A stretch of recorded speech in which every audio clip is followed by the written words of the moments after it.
Gracias, hermano, que Dios le bendiga a cada uno. Amén. Oremos. Amantísimo Dios y Padre que está en los cielos, Señor.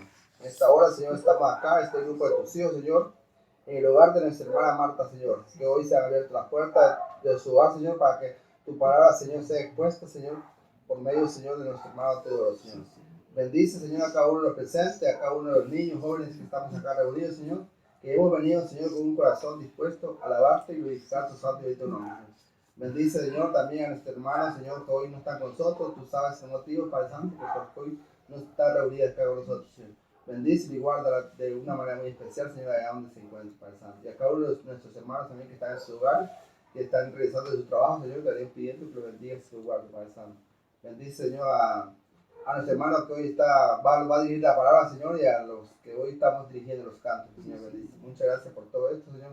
Y todos te lo venimos pidiendo por medio de tu Hijo Jesucristo. Amén. Amén. La semana pasada y antepasada hemos estado hablando de unos puntos de la Biblia, ¿verdad?, muy importantes. La primera fue acerca de la venida de Jesús, la segunda venida de Cristo, ¿verdad? Y luego la resurrección, ¿verdad? Estuvimos hablando en la casa. Hoy vamos a hablar del juicio. Vamos a hablar un poco del juicio. Cosas que necesitamos saber, porque hay muchas cosas en el día del juicio que quizá Dios tiene preparadas que no nos ha revelado. Posible que no vamos a ver con lujo de detalles cada aspecto del juicio de Dios. Es más, tal vez hay cosas que no podríamos entender muy bien, pero las que tenemos reveladas en la Biblia son suficientes para no andar bateando, como decimos, y también andar diciendo cosas que no son. Lo que está en la Biblia es lo que a nosotros nos interesa realmente. Lo demás es asunto del Señor y no podemos entrarnos con eso. Pero hay unas cosas que sí es preciso que nosotros recordemos, que sepamos y recordemos acerca del juicio. La primera cosa es que el juicio, en primer lugar, es necesario. Es necesario. La Biblia lo dice. 2 Corintios 5:10, vayamos buscando ahí alguno para que ahora podamos leerlo. El juicio final, el juicio de Dios, el gran día del juicio, es necesario, o sea que es algo que se requiere. Es algo que dada la naturaleza justa de Dios, lo exige. No puede Dios dejarnos a nuestras anchas, hacer lo que queramos. Desde que el pecado entró en el mundo, Él tuvo pues que advertir al hombre acerca de las consecuencias temporales y las consecuencias eternas, y advirtió siempre y ha advertido a la humanidad acerca de la responsabilidad que tenemos cada uno de cómo nos conducimos delante de Él. Entonces, ¿alguien que lea 2 Corintios 5:10? 5:10. A ver. Porque es necesario que todos nosotros comparezcamos ante el tribunal de Cristo, para que cada uno reciba según lo que haya hecho mientras estaba en este cuerpo, sea bueno o sea malo. Dice es necesario para propósito que cada uno reciba de acuerdo a su comportamiento. Y eso es justo, ¿no? Hasta los seres humanos que somos imperfectos estamos de acuerdo y defendemos eso, de que todas las personas, según lo que hagan, así se les pague, así se les dé la recompensa. Y también que si alguien hace lo malo, se le debe castigar. En este mundo las leyes también del hombre son así. ¿Y qué sería de este mundo si no fuera así? Sería un caos, ¿verdad?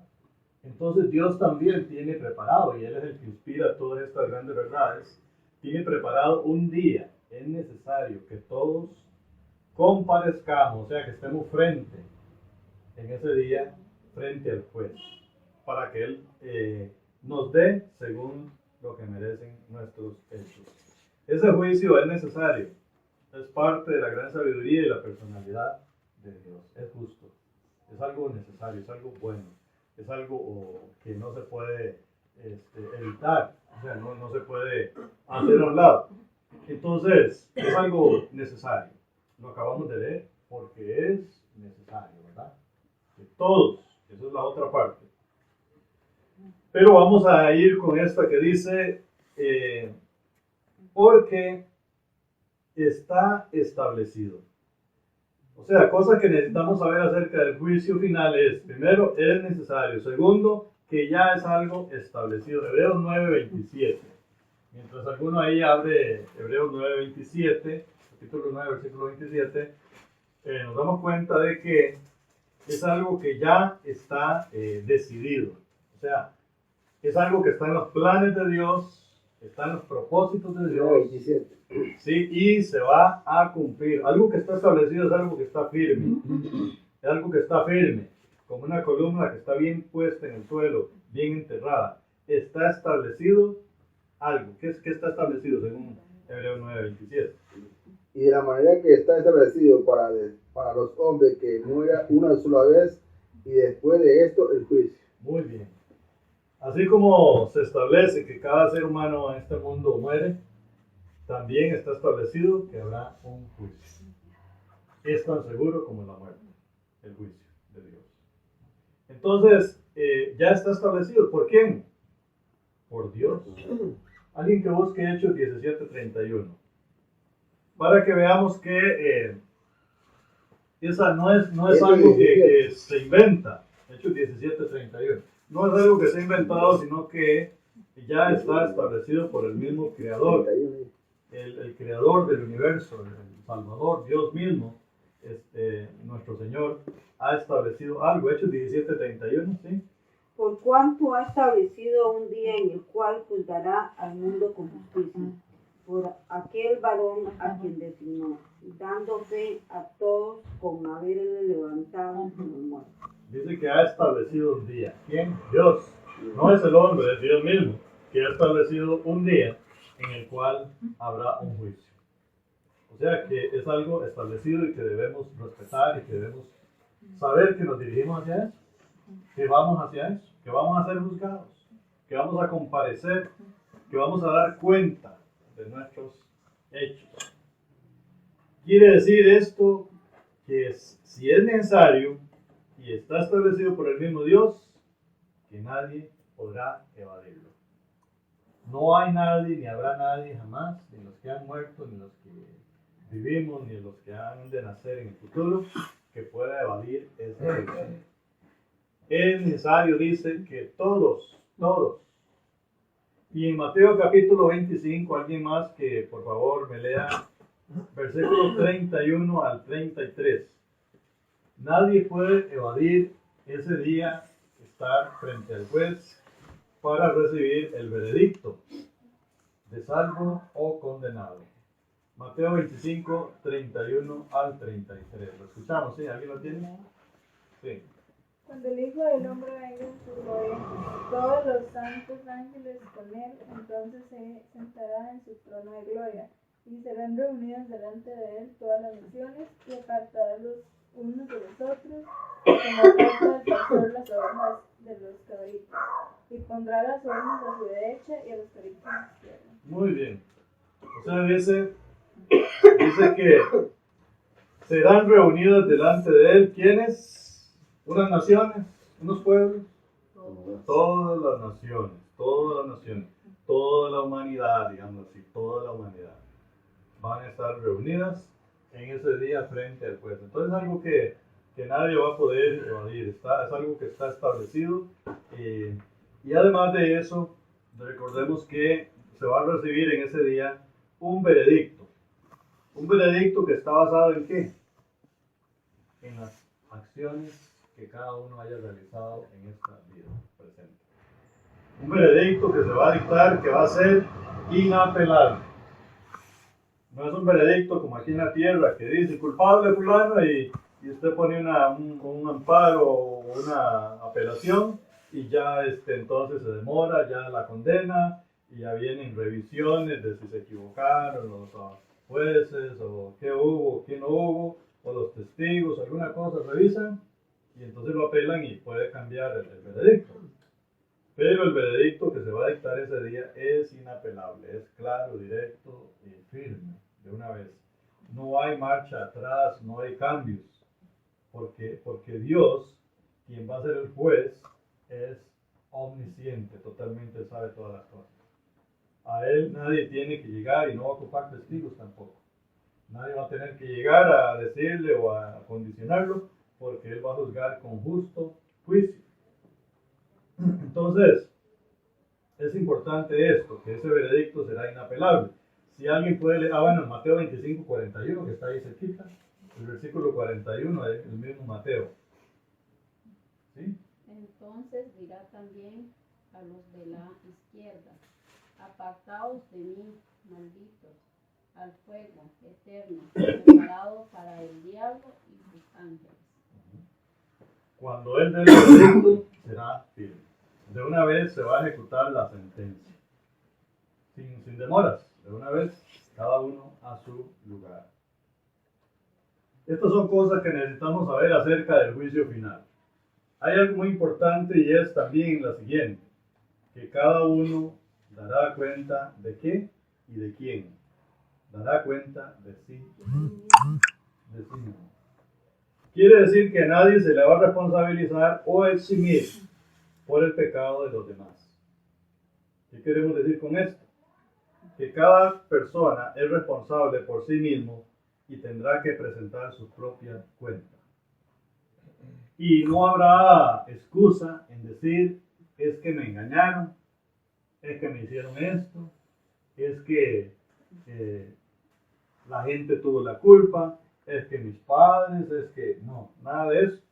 ¿Por qué? Porque la misma palabra de Dios dice muy claro en Ezequiel 18:20 que el Señor tomará en cuenta las acciones y la vida que cada persona individualmente vivió y no va a ser responsabilizada por el pecado de otros, aunque sí ya sabemos nosotros, sí sabemos que vamos a recibir mayor condenación si nosotros servimos de tropiezo.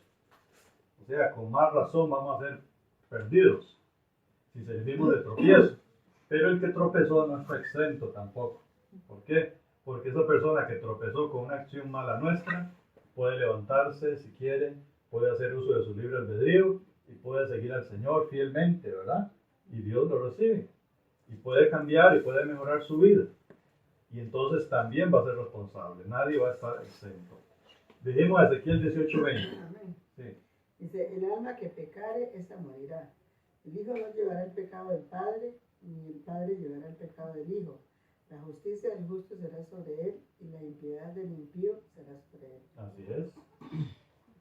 El que es justo será recompensado con la bendición de Dios, de la eternidad en felicidad, pero el impío, dice, también será recompensado a su manera. Nadie tendrá que perder su alma por causa de otras personas, no se debe. Aunque sí habrá muchos culpables, como dijimos antes de esto, pero serán también castigados. Entonces, cada uno de nosotros en el juicio o será castigado o recompensado de manera individual, estamos diciendo. Romanos 14, 10 al 12. Alguien más ahí que me ayude a leer este pasaje, Romanos 14, del versículo 10 al 12. Es decir, que en esto de que cada uno dará cuenta a Dios de sí mismo, y no otro por mí o yo por otro, cada uno será castigado o recompensado de manera individual, personal, ¿verdad? Romanos 14, 10 al 12. Pero tú, ¿por qué juzgas a tu hermano? O tú también, ¿por qué menosprecias a tu hermano? Porque todos compareceremos ante el tribunal de Cristo. Porque escrito está: vivo yo, dice el Señor, que ante mí se doblará toda rodilla y toda lengua confesará a Dios. De manera que cada uno de nosotros dará a Dios cuenta de sí. Cuenta de sí. Es decir, de uno mismo. Esa es la cuenta que vamos a entregar. Entonces tenemos que tener esto muy presente, ¿verdad? También en Apocalipsis 22, 12, alguien por ahí que lo tenga, decimos la misma cosa. Estamos sobre el tema, cada uno dará a Dios cuenta de sí mismo. Todos seremos responsables por nuestra propia alma. Entonces no debemos poner y hacer descansar nuestra salvación en ningún ser humano. En ningún ser humano. ¿Por qué? Porque entonces estaríamos queriendo escapar nosotros de nuestra responsabilidad individual. Apocalipsis 22, 12. Y aquí aquí yo vengo pronto, y mi galardón conmigo, para recompensar a cada uno según sea su obra. ¿Ve? Es individual. ¿Quiere recompensar a quién? A cada uno. Cada uno, cada uno. Todos y cada uno. No voy a decir, mi papá va a dar cuenta por mí. Mi hermano, mi hermana, el pastor, el sacerdote, nadie de eso. No, cada uno va a dar su propia cuenta. Va a entregar sus propios números. Y ojalá que no estén en rojo, ¿verdad? Porque entonces sí nos dañamos, ¿verdad? Nosotros mismos, nos herimos, nos condenamos. También debemos tener en cuenta lo siguiente. ¿Cómo vamos a ser juzgados? ¿Cuál va a ser el estándar o la medida que Dios va a usar para juzgarnos y dictar el veredicto? Sencillamente, y así claramente, el estándar por el cual seremos juzgados, el código, podríamos decirlo, es la palabra de Dios. En el Evangelio de Juan, capítulo 12, y el versículo 42, la palabra de Dios es muy clara y directa. Y dice de la siguiente manera, versículo 40, el Evangelio de Juan, capítulo 12, versículo 47 en adelante, dice el Señor: al que oye mis palabras y no las guarda, yo no le juzgo, porque no vine a juzgar al mundo, sino a salvar al mundo. Pero aquel que me rechaza y no recibe mis palabras, ya tiene quien le juzgue.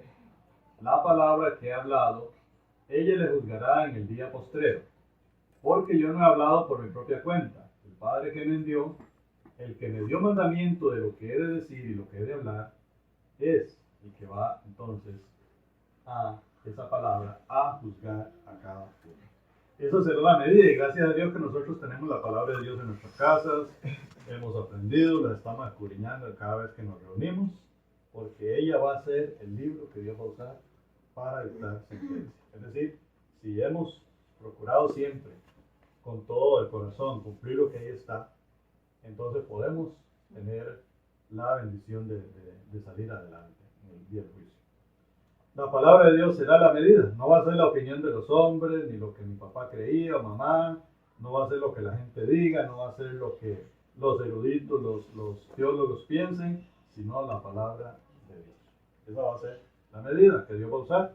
Por eso dice la palabra que el juez se sentó y los libros fueron abiertos.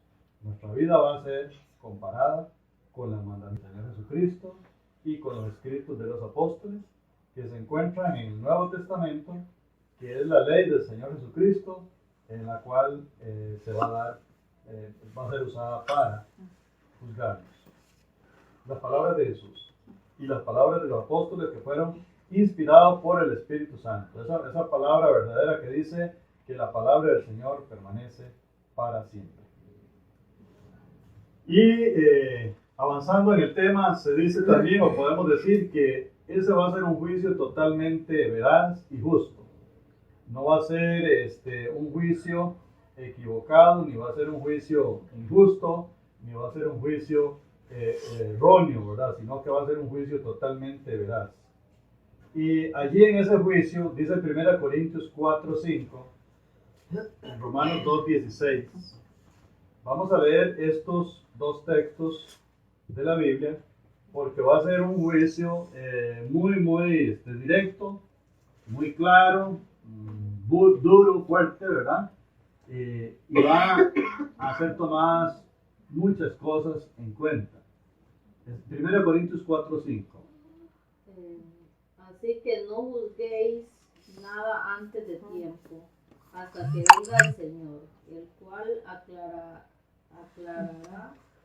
también lo oculto de las tinieblas y manifestará las intenciones de los corazones. Y entonces cada uno recibirá su alabanza de Dios. Es decir, sacará a luz lo bueno y lo malo, y aún las intenciones de los corazones, que tal vez nadie las puede conocer y nadie las puede saber, pero Dios sí. Todo eso va a venir a juicio. Entonces va a ser un juicio muy completo, ¿verdad? No solamente los hechos de las personas, que claro es fundamental, definitivo, pero también las malas o buenas intenciones, las malas y buenas acciones, y todo lo demás. Romanos 2:16. en el día en que Dios juzgará por Jesucristo los secretos de los hombres conforme a mi evangelio. Los secretos de la humanidad. Cuántas cosas secretas, cuántos delitos sin castigar, cuántos crímenes sin pagar, cuántas maldades hechas sin que salieran a la luz. Y las personas impunemente viviendo y disfrutando de este mundo, llevando sobre sus hombros la enorme carga de sus maldades. Dice que el Señor no va a pasar eso por alto, porque Él va a sacar los secretos de los hombres. Cuántas cosas malas en la vida secreta de las personas. Por eso, el cristiano, cuando oye la palabra de Dios, debe temer al Señor. Debe temer y corregir cualquier cosa y arrepentirse antes de que sea tarde. Porque esa es la ventaja que nosotros nos da el Señor. El que, dice la palabra de Dios, el que confiesa su pecado y se aparta de él, dice, será perdonado. Pero el que no los confiesa, dice, no prosperará. Es decir, no tendrá salvación. Entonces, en Salmo 98:9, alguien que nos puede ayudar ahí también, se nos dice sobre eso de que Dios va a ser totalmente directo, transparente, ¿verdad? Justo en todas las cosas y no va a pasar la maldad del hombre por alto. Salmos, dijimos 98:9. Primero que lo tenga allí, puede leerlo, por favor. Delante de Jehová, porque vino a juzgar la tierra, juzgará al mundo con justicia y a los pueblos con rectitud. Muy bien, ese va a ser el carácter del juicio. Así que podamos estar, por un lado, tranquilos de que el juicio va a ser íntegro, va a ser recto, el juicio del Señor, ¿verdad? Y justo. Podemos estar tranquilos por eso y que no se van a cometer injusticias. Pero por el otro lado debemos entender que debemos entonces nosotros también actuar con rectitud, con limpieza, de una manera justa y correcta. Porque si nosotros guardamos maldad, entonces eso va a salir en el juicio. Eso si no cambiamos a tiempo, si no nos arrepentimos antes, vamos a sufrir la ira de Dios en ese día del juicio. Y cuando Él diga, apartados de mí, hacedores de maldad, no va a haber remedio ya no va a haber manera en que podamos solucionar las cosas. Las cosas se solucionan acá en este momento en la vida, poniéndose en paz con Dios, pidiendo perdón por nuestras faltas y procurando cada día seguir en el camino correcto. Y así entonces el juicio de Dios va a ser favorable, estoy seguro. Porque recuerden también, no vamos a pasar por alto que tenemos en ese juicio un abogado. Un abogado que va a estar intercediendo por nosotros, que va a estar dando testimonio, digamos así, o defendiéndonos de acuerdo a la fe que nosotros ejercimos en Él, ¿verdad? Que es el único, ¿verdad? En quien hay salvación. Entonces, eso va a ser algo definitivo en el día del juicio. Pero tenemos que ordenarnos antes de que sea tarde. De las cosas que van a ser atraídas a juicio, veamos en Mateo 12, 36 y 37 para que, como decimos por ahí popularmente, nos pongamos vivos, ¿verdad? Mateo 12, 36 y 37 tenemos tal vez algunas cosas en la misma palabra de Dios que nos advierten para que nosotros mismos nos preparemos, que no nos enredemos en estas cosas y así en el día del juicio no tengamos serios problemas. Mateo 12, 36 y 37. Ahora sí, lo escuchamos. Mas yo os digo que de toda palabra ociosa que hablen los hombres, de ella darán cuenta en el día del juicio. Porque por tus palabras serás justificado y por tus palabras serás condenado. Muy bien. Las palabras ociosas. ¿Qué serán palabras ociosas? ¿Qué les parece a ustedes? Ociosas son palabras que no sirven para nada. La ociosidad es vagancia o algo que no sirve. Duda. No, y también, sobre todo, lo que no edifica, que es pura palabrería, ¿verdad? ¿Cuántas veces hay palabras y hay conversaciones vanas que se dan? Dice la escritura que las malas conversaciones corrompen las buenas costumbres. Si usted está con un grupo de personas y ve que ellos comienzan a hablar de cosas y como decimos, a chismear y a comerse a la gente y a decir cosas de las demás personas y sin misericordia de nada, a criticar y a juzgar, mejor usted cierre la boca y apártese lo más pronto que pueda. ¿Por qué? Porque si usted también deja salir palabras que no sirven para nada, que perjudican, que afectan, que dañan más bien, entonces esas palabras el Señor las va a traer a juicio. Mejor evitarlo, porque dice aquí muy claro, ¿verdad? Leímos bien, ¿verdad? Que de toda palabra ociosa que hablen los hombres, de ella darán cuenta en el día del juicio. Tal vez alguien diría, pero ¿por qué, verdad? Si no son solo palabras. No, que va. Para Dios las palabras tienen mucho peso. Tenemos que cuidar mucho la lengua. Dice la Biblia que la lengua puede ser un fuego, un mundo de maldad. Y está llena de veneno mortal, si se lo permitimos, ¿verdad? El Señor quiere que controlemos nuestra lengua para que no tengamos problemas en el día del juicio. Es una de las cosas que van a traer y a ser juzgadas. ¿Cómo hablamos? ¿Qué dijimos? Por eso la palabra de Dios nos dice que sean vuestras palabras, ¿verdad? Con gracia, sazonadas con sal, y que sepáis cómo responder a cada persona. Eso es lo que nos pide. Que nuestras palabras, en lugar de ser palabras, dice que ninguna palabra corrompida salga de vuestra boca, sino buenas palabras para edificar a los demás, para ayudar, para curar más bien en lugar de herir, para bendecir en lugar de maldecir, ¿verdad? Para edificar en lugar de destruir. Esas palabras tenemos que cuidarlas mucho, porque de toda palabra le daremos cuenta. Y eso está grabado por el Señor, porque Él tiene memoria perfecta y Él sabe lo que cada uno en este mundo ha dicho. Así que tengamos mucho cuidado, cuidémonos porque son cosas que van a ser traídas a juicio. En incitar u obligar a otras personas hacia el pecado es algo muy grave delante de Dios que Él va también a traer a juicio. En la primera carta de Pedro, en el capítulo 4, alguien se lo encuentra ahí, por favor. 1 Pedro capítulo 4, versículos 3 al 5. Estamos hablando de hechos que serán traídos a juicio. Muchos hay, todos, de verdad toda nuestra vida. Pero hay cosas que van a ser especialmente juzgadas con rigurosidad, ¿verdad? Con mucho rigor, porque son cosas que Dios aborrece. 1 Pedro capítulo 4, Amén. 3 al 5. Y se baste ya el tiempo pasado por haber hecho lo que agrada a los gentiles, andando en lascivias, concupiscencias, embriaguez, orgías, disipación y abominables idolatrías. A esto les parece cosa extraña que vosotros no corráis con ellos en el mismo desenfreno de disolución y os ultrajan. Pero ellos darán cuenta al que está preparado para juzgar a los vivos y a los muertos. Muy bien.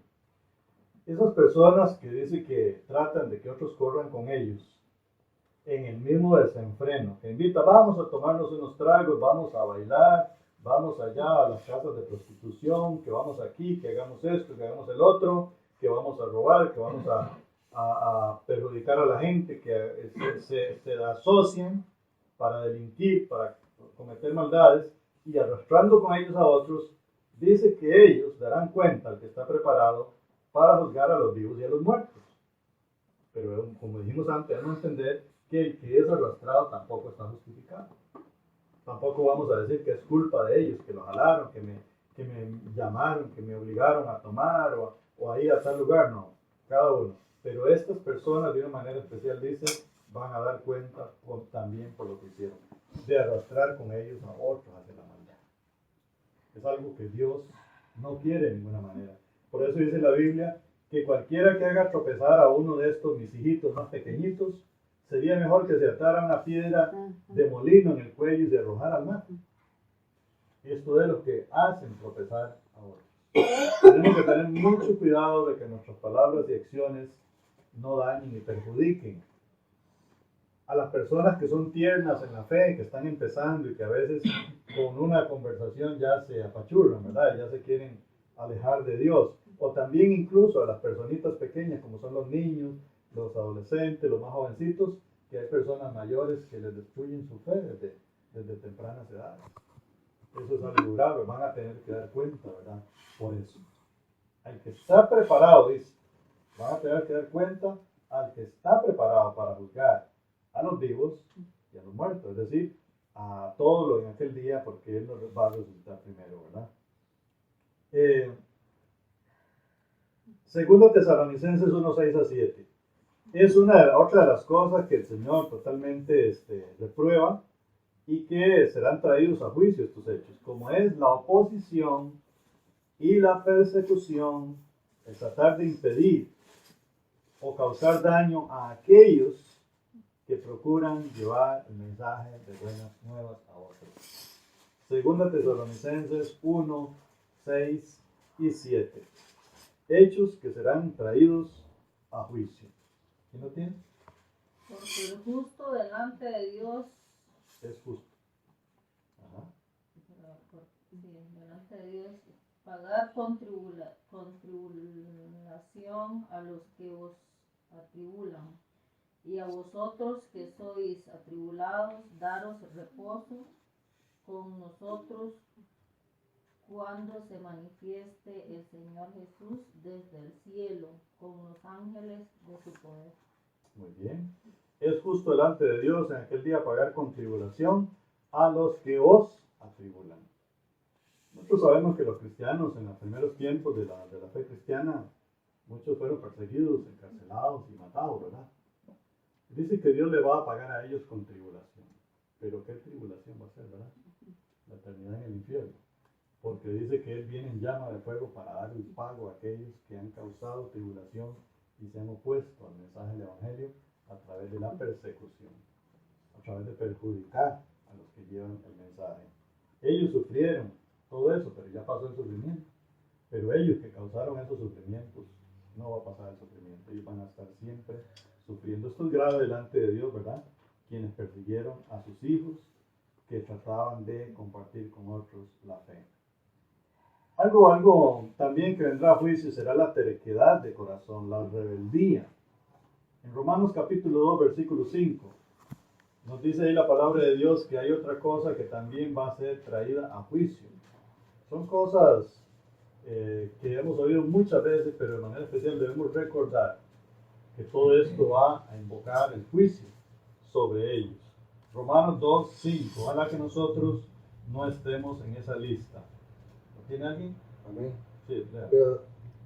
Pero por tu dureza y por tu corazón no arrepentido, atesoras para ti mismo ira para el día de la ira y de la revelación del justo juicio de Dios. Exactamente. Dice, por tu dureza de corazón no arrepentido. ¿Verdad? Eso es terquedad. Que oye el Evangelio y no se arrepiente. Que sabe las cosas y no cambia. Que sabe que está pecando y que está haciendo algo que Dios desaprueba y continúa en aquella vida. Eso es dureza de corazón. Y eso es terquedad, rebeldía, que dice que en ese día, dice acá, atesoras para ti mismo ira, para el día de la ira y de la revelación del justo juicio de Dios. Entonces la persona está como acumulando el descontento de Dios cada vez más y más por su dureza de corazón, de que no quiere cambiar, que no quiere arrepentirse, que no quiere dejar el pecado, que quiere continuar en él. Eso está atesorando ira de parte de Dios en el día del juicio, ¿verdad? Y algo importante, son muchas cosas las que van a ser desaprobadas por Dios y que Él no quiere que nosotros las tengamos, y si hubiera alguna sombra de ellas, que las desechemos. Pero algo de lo cual nosotros tenemos que cuidarnos mucho es de menospreciar el sacrificio de Cristo. Vamos a abrir en Hebreos capítulo 10, versículo 26. Y vamos a leer ahí lo que dice la palabra de Dios, por ejemplo, en adelante. Porque si pecaremos voluntariamente después de haber recibido el conocimiento de la verdad, ya no queda más sacrificio por los pecados, sino una horrenda expectación de juicio y hervor de fuego que ha de devorar a los adversarios. El que viola la ley de Moisés por el testimonio de 2 o 3 testigos, muere irremisiblemente. ¿Cuánto mayor castigo pensáis que merecerá aquel que pisoteara al Hijo de Dios y tuviera por inmunda la sangre del pacto, en la cual fue santificado, e hiciera afrenta al Espíritu de gracia? Aquella persona que en algún momento, después de haber conocido a Jesús, haber entendido lo que Él hizo por ellos, su gracia, su amor infinito, de pronto, algunas otras cosas toman el lugar. Los atrae el mundo, o les da pereza, y entonces ya se olvidan lo que Cristo hizo por ellos. Y vuelven al mundo, como dice la palabra de Dios, la puerca lavada vuelve a revolcarse en el barrial, ¿verdad? Se vuelven al mundo otra vez. Eso es un menosprecio y un pisotear la sangre del Hijo de Dios, que fue el precio que pagó. Eso es grave delante de Dios y Él no va a pasarle por alto en el día del juicio. ¿Cuánto mayor castigo, dice el mensaje, que merecerá aquel que hiciera una cosa como esta? Menospreciamos el sacrificio de Jesús cuando dejamos de vivir para Él y por Él. Cuando dejamos de servirle de alguna manera. Cuando dejamos de amarle. Cuando dejamos de obedecerle. Ahí estamos menospreciando a Jesús. Así que, hermano, entonces, el juicio de Dios, ¿verdad?, es algo para lo cual nosotros debemos prepararnos muy, muy bien. Y procuremos, ya sabemos que no vamos a llegar al 100% limpios que quisiéramos. No vamos a llegar. Pero sí vamos a llegar, hermanos, con la conciencia de haber luchado duramente contra el pecado. Que no nos rendimos, que no cedimos, que no nos envolvimos, que no nos revolcamos en el pecado, que no volvimos atrás, sino que caminamos siempre hacia adelante buscando mejorar cada día. Y allí el Señor, el resto que nos falte, podríamos decir así, si algo nos faltara, la presencia es cubierto siempre por la misericordia de Dios, por la sangre de su Hijo. De todas maneras, sea como sea, esa va a ser la base de nuestra salvación, de nuestra entrada a los cielos, ¿verdad? Pero recordando esto, entonces vamos a procurar hacer las cosas lo mejor posible. Un día vamos a ser examinados, Dios va a decir, ven, aquí está el momento, hoy es el día. Vamos a ver cómo está su situación, cómo está su situación espiritual, cómo están las cosas, cómo están las fuentes. Y Él nos va a mostrar que Él tiene allí un apunte largo. En un libro, dice la palabra, simbólicamente hablando, donde están escritas nuestras obras, que Él conoce, que las tiene en la memoria. Y Él las va a poner y las va a calificar. Y ojalá que podamos, hermanos, ser aprobados por Él, ¿verdad? Que no encuentren en nosotros ninguna de estas cosas. Y si ahorita tenemos alguna de esas, pues desechemos a tiempo, antes de que llegue el día del juicio, para que no sea recordada, porque los pecados que nos arrepentimos a tiempo, el Señor no se acuerda más. Él los borra su memoria, los quita de él. Así que preparémonos, hermanos, para el juicio al cual vamos a comparecer. Dice que después de la muerte ya está establecido, que es algo necesario, que Dios lo tiene ya dispuesto, y quién se podrá escapar. Que el Señor me la bendiga, hermanos, y podemos hacer lo mejor.